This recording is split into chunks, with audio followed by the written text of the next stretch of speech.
थोरले बाजीराव पेशवे ज्यांनी मराठा साम्राज्याचा भगवा अटकेपार फडकवला, त्यांच्या पुण्यतिथीनिमित्त काली सेना प्रमुखांनी एक ट्विट केलं। या ट्विटमध्ये पेशव्यांची तुलना छत्रपती शिवाजी महाराजांची करताना त्यांनी जी भाषा वापरली त्यावरून नवीन वाद उभा राहिलाय।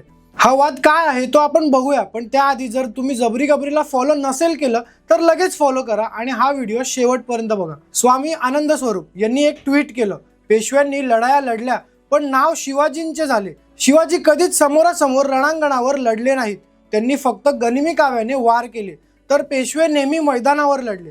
इतकेच नाही तर धीरेंद्र शास्त्री यांनी केलेल्या विधानाचे समर्थन करत पेशव्यांना ब्राह्मण असल्यामुळे दुर्लक्षित केले गेले असा जातीवादाचा अँगलही या ट्विटमध्ये देण्यात आला।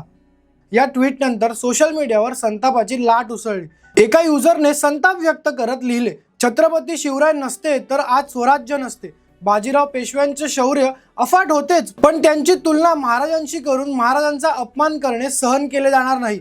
दुसऱ्या एका कमेंटमध्ये म्हटले आहे की गनिमी कावा हे युद्धाचे श्रेष्ठ तंत्र आहे, ते काही भ्याड पण नाही। महाराजांच्या नावाचा वापर करून समाजात तेढ निर्माण करणे थांबवा।